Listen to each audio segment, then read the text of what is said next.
game? Ng $10. Yung pera,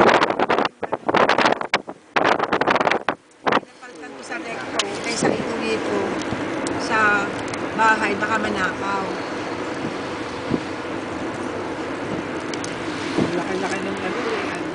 Tapos saka ako ipapalipat, ibaba sa account ko sa account. Siyempre, ang nagpadala nun ang bangko, may sinasabing transmittal. Napapahagin pa yung pera. Expenses. Ayun nung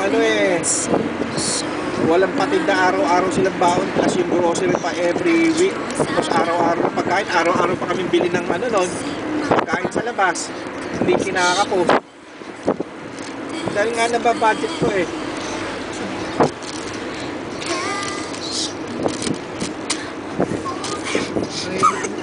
May awaan siya kasi Mike magkakatrabaho, hindi niya kanya $2 sa buwan, 200 sa buwan.